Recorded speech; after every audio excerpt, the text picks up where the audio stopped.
சுயத்தினால் ஒன்றும் நடக்காது. சொல்றீங்களா? என் பலத்தினால் nothing. என் சுயத்தினால் ஒன்றும் நடக்காது.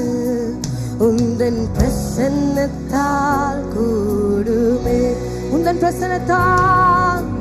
பிரசன்னத்தால்